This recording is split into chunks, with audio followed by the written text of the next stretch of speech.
I know as like a father, you have a sense of, leadership and you need to direct and make those tough decisions. And obviously, you and Michelle battling through the ups and the downs together. But in terms of like the leadership perspective, obviously you're also accountable for a staff and Right. an administration that is looking, at you for guidance and leadership.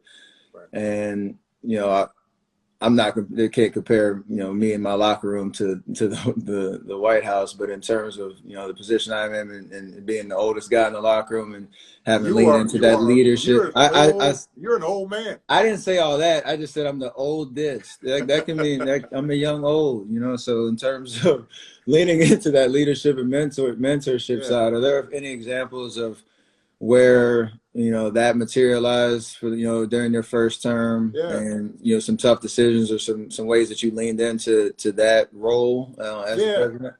Well, one mistake I think a lot of people make is to think that you're just either born a leader or you're not.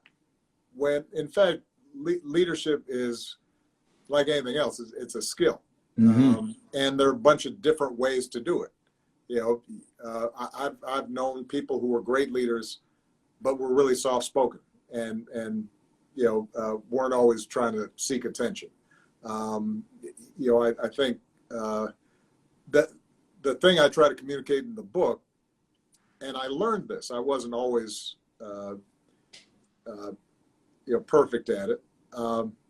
Number one was realizing that the most important thing a leader does is they set a tone in terms of culture of Mm-hmm. a team, whether the team is a basketball team or a business or an administration.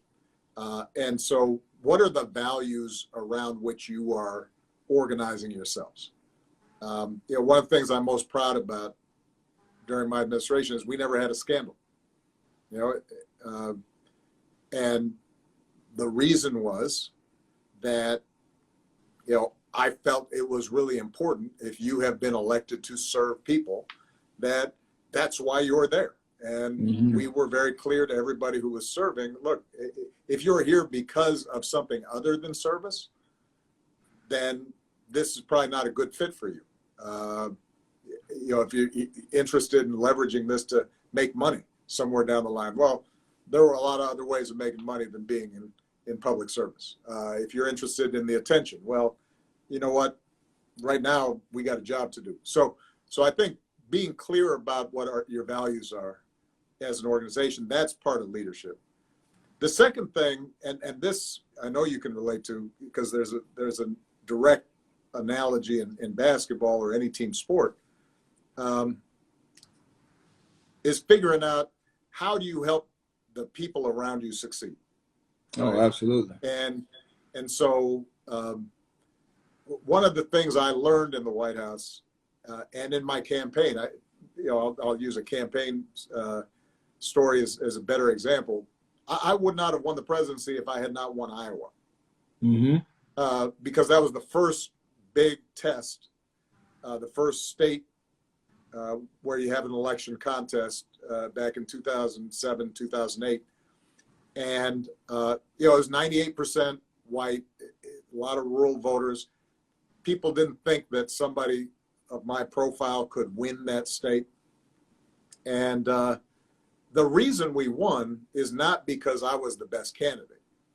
The reason we won was because I trusted this amazing staff who knew Iowa, who were great organizers.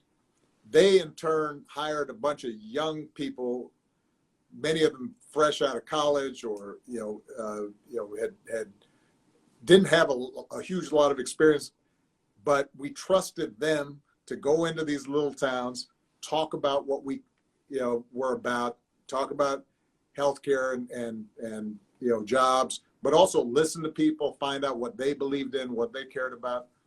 And at the end of the day, the reason I won was because we had empowered this whole team of people to go out, and they made relationships and figured out what our message should be and brought people to the polls. or in that case, the caucuses. And I think that's the second thing about leadership that I always try to emphasize. If you can figure out how to empower the other folks on your team so they're doing great, that's good for you. And by the way, they'll feel good about your leadership because they're seeing that you're invested in their success. And I think, the mistake a lot of folks make is to think being a leader is how do I dominate and stay on top of other folks. Right. And if you have that kind of approach, your organization, whatever it is not going to be as good as it should be. And by the way, you're not going to have the same, tight bonds, so that when inevitably something goes wrong, you got other people to pick each other up.